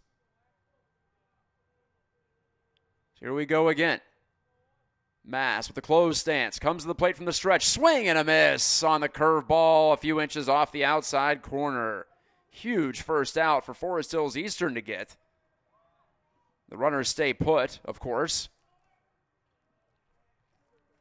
Left fielder number 10. And it's the left fielder and the starting pitcher in Game 1, Adam Wanzel. He's made some pretty tough catches out there in left field in Game 2, including one to end the top of the 5th. Here's the pitch from Mast, fouled straight back. Boy, Wanzel was right on that. Just maybe a tick off in terms of timing. The opposing players from each dugout fought for that foul ball behind the plate. That was interesting. Anyway, 0-1. Adam Wanzel, left-handed hitter. Tall stance at the plate. Takes a look at this pitch. Upstairs on the off-speeder. I think it was an off-speeder. 1-1.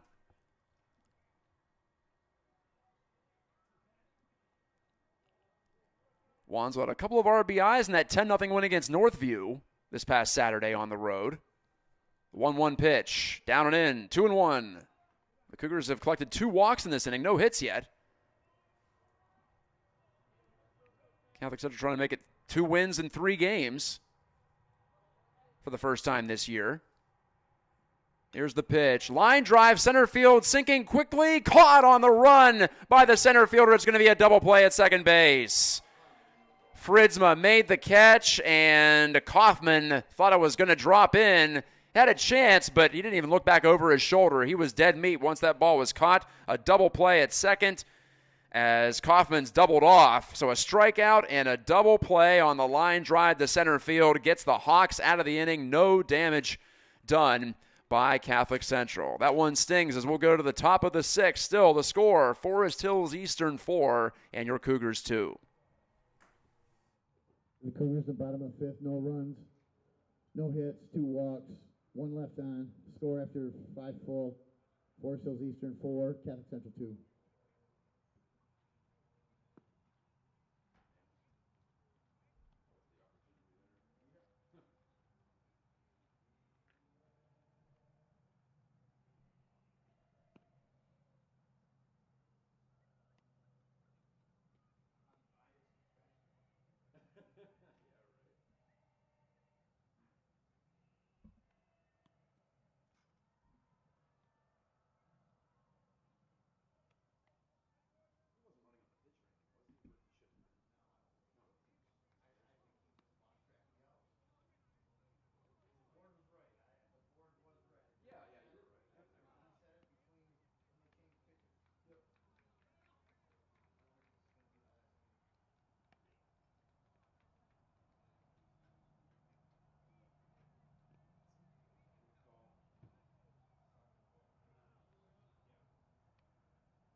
Fielding changes for the Cougars. Now pitching, number 4, Grant Kaufman.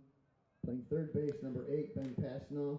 New pitcher for Catholic Central as we go to the top of the 6th. Number 3, Braxton Williams. Ben Pasnaw is done after 5 pretty solid innings, I would say. He didn't get squared up very much, but the Hawks have been aggressive on the bases, and they put the bat on the ball in some key situations. They have 4 runs here.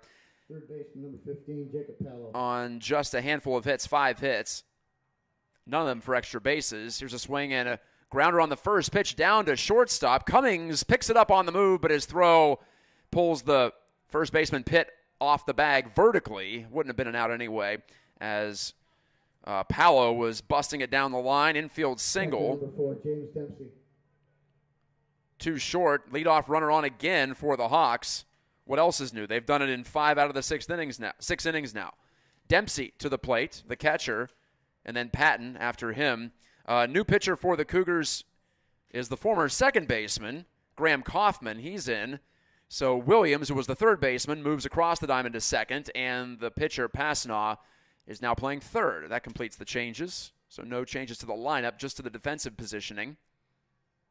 And, of course, the battery. Pitch on the outside corner for a strike from Kaufman to Dempsey. The home plate ump spoke to both coaches between innings. Sun's getting low. We're about 25 minutes from sunset officially. This might be the last inning they'll play as we start the top of the 6th. Pitch is outside for a ball. Runner takes off, and he's in there. Pallow steals a bag. That's the 7th steal for the Hawks in Game 2. 1-1 the count now to Dempsey. Nobody out. The Hawks have scored runs in every inning but the second. 1 in the first, 1 in the third, 4th, and 5th. And here in the 6th, in a good position to do it again with a runner at second base. Nobody out. 1-1 count to James Dempsey, sophomore catcher. He waggles the bat quickly and calls for time and gets it. Actually, might have been the catcher, Jamison Beal, who asked for time. Either way, we're now ready for the 1-1. Curve in there, right down Broadway, strike 2.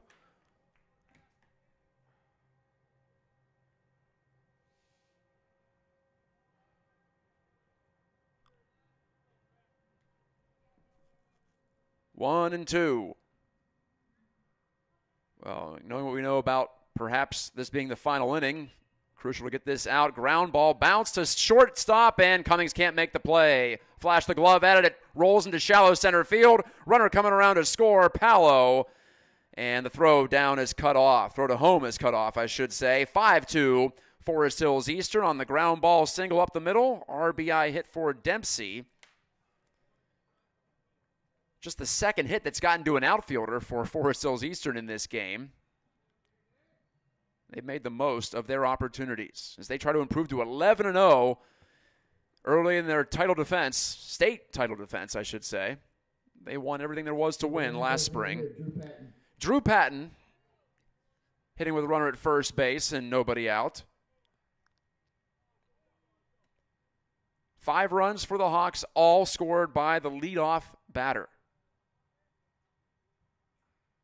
It's been death by 1,000 cuts in this one for the Cougars. Not done yet, but now in some big trouble after missing their opportunity in the bottom half of the inning, as this pitch is a strike to Patton from Kaufman.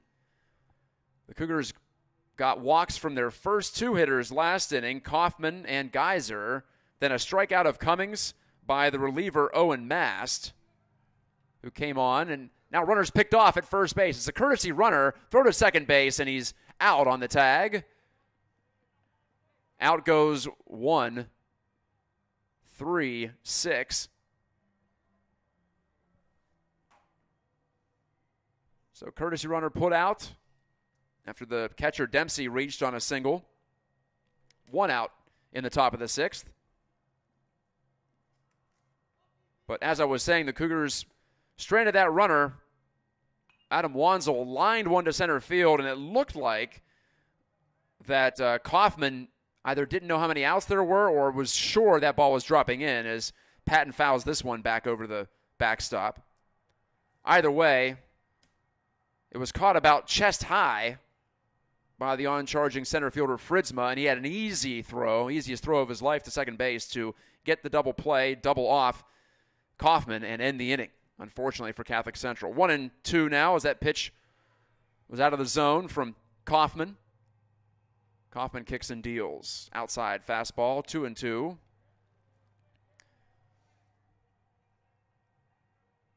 Ben Dingman due up next, regardless of what Patton does.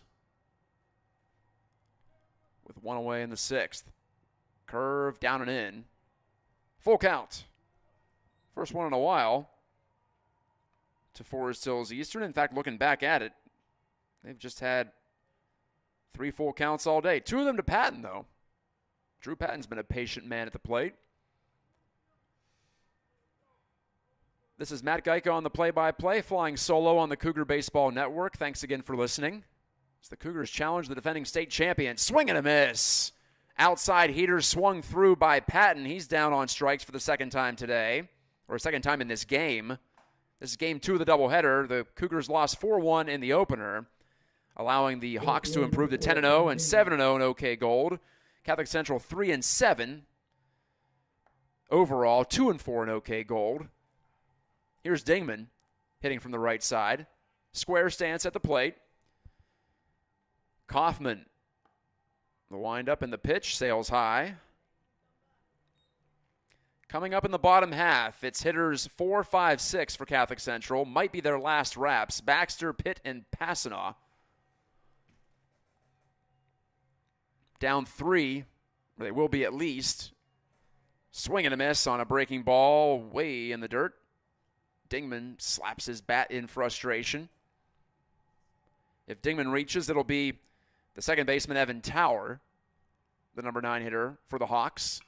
Curveball bounced on 2 hops, will make it 3. It actually hit the lip of the infield and went under the glove of shortstop Cummings and into left center field. I was about to say 2 hops because it should have been, but it hit the edge of the infield, dirt, and stayed on the ground from there, and Cummings couldn't adjust to it. Second baseman, number 17, Evan Tower. Went through his legs. I think you got to call that an error, even though it was an unfortunate bounce. That's the second time that's happened to a Cougars infielder in this game. It also happened to Braxton Williams at third base back in inning number 3 with this hitter at the plate, Evan Tower, pardon me. And Tower calls for time before pitch 1. Third error against the Cougars in this game. They committed 3 in game 1, a couple of which were critical, helped the Hawks push a couple of runs across. Fouled back, 0-1. But as I was saying, Tower bounced or rolled, more appropriately. Ground ball down to third base in the 3rd inning. It hit the third base bag and bounced up over the head of Braxton Williams into very shallow left field for, call it a cheap hit, but a hit nonetheless. And eventually Tower came around to score as we have a pickoff attempt at first base. Runner gets back. So 2 outs in the 6th still.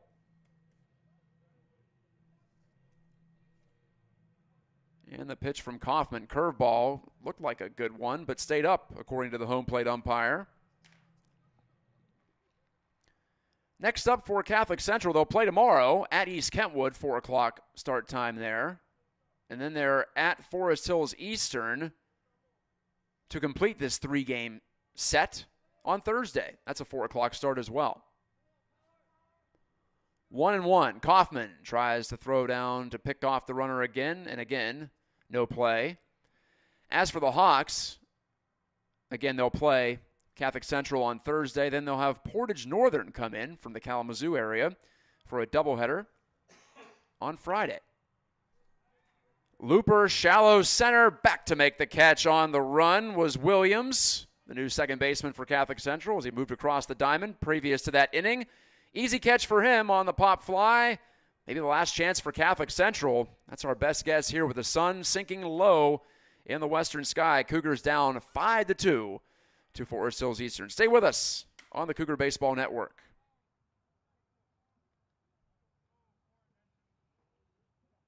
For Forest Hills Eastern, top of the sixth, 1 run, 2 hits, 1 left on. Score after 5.5 innings of play. Forest Hills Eastern 5, Catholic Central 2.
Bottom of the sixth. This could be it for Catholic Central with sunset approaching, and it's Baxter swinging and popping the first pitch from Mast toward the fence and toward the dugout for the Cougars, and it's off the roof of the dugout. No play for third baseman Paolo, who started game 1, struck out 14, setting the tone for today's doubleheader. It's Austin Baxter, then Jacob Pitt, and then Ben Passanoff for the Cougars. Jamison Beal, if anyone reaches. Called strike. It's 0-2 quickly against Baxter. The sun is scheduled to set in 15 minutes from now, 8:36. Cougars haven't scored a run since the third. They need 3 to force a tie. And perhaps a suspended game in that case. 4 to win it, you would imagine. Another foul ball at the plate, so we'll do it again 0-2. Owen Mast is ready. Curve ball grounded left side toward the hole. Coming across, the third baseman, Paolo, throws to first. And as you'd imagine, the pitcher's got a pretty darn good arm, and he showed it off there for the out. 5-3. Nailing Baxter by a half step. 13, Jacob Pitt. And Baxter's a little bit gimpy moving back toward the Cougars' dugout. He gave it all he had. A slight tug on the hamstring or quad. Yeah, he's laboring as he jogs behind home plate. Give him credit for the effort, no doubt.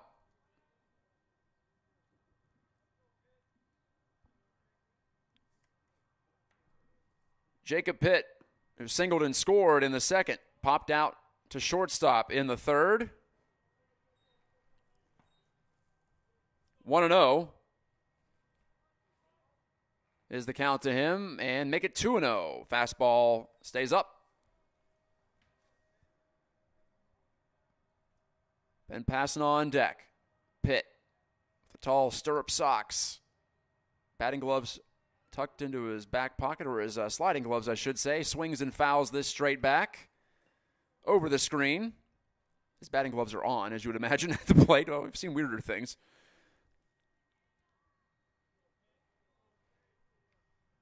Left-handed hitter, playing him to pull on the infield, are the Hawks. Swing and a miss on the off-speeder. 2-2. First baseman Stotts is just a few feet from the first base line. The second baseman Tower shaded in the hole. 2-2. Soft grounder over the mound. There is that second baseman moving toward his backhand side. Bobbles, and he can't make the play. Tower commits the error. Pitt is on. The Cougars have some life in the bottom of the sixth. Third baseman, number 8, Ben Passanoff. Ben Passanoff, and then Beal, should the inning extend.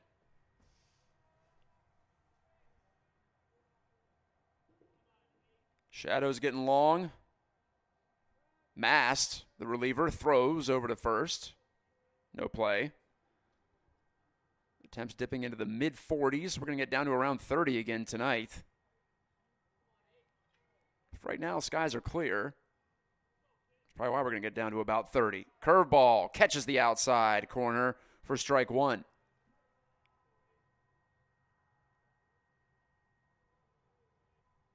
The Hawks aiming to sweep this doubleheader on the road. Another curve. That one's way upstairs for ball one.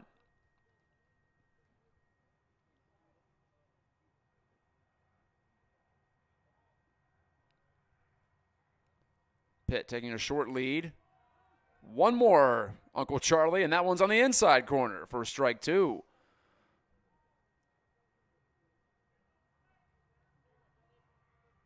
One and two. Passanant is not swung yet. Waiting for something he can drive. He got it there, and he fouled it away. Off the mitt of the catcher, Dempsey, and halfway to the backstop.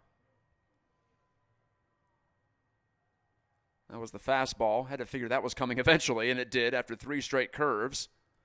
Mast is ready for the 1-2. Swinging as Passanant, and he pops it foul out of play.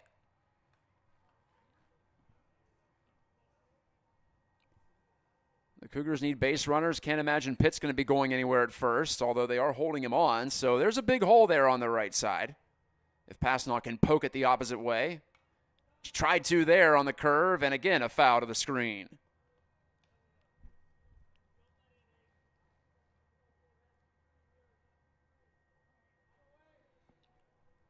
Those lights on the scoreboard beyond right field getting brighter by the moment as the sun gets lower by the moment. Swing and a miss on a fastball upstairs. Strike three, out number two for the Cougars in the sixth. Likely, we haven't been told this officially, but likely the final inning of this game. This could be the final batter of the game if Beal can't find a way to reach. Jamison Beal stepping up. Braxton Williams is on deck. Catholic Central hanging on by its fingernails right now, trying to avoid the sweep. Powers ready? No, he'll throw on the quick step toward first. Pitt is back. Like I said, I don't think he's going anywhere.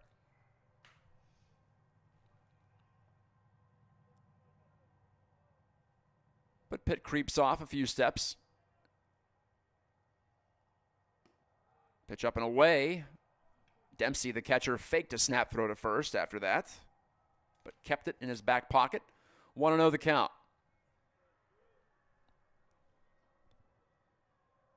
Beal walked in the second inning, reached on an error in the fourth. Takes a strike for 1-1.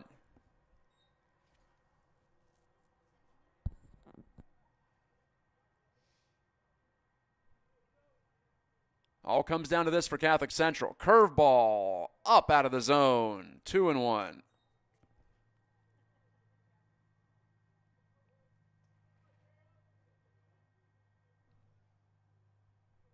Beal is ready. So is Owen Mast on the mound. His 2-1 popped up and back over our heads. 2-2.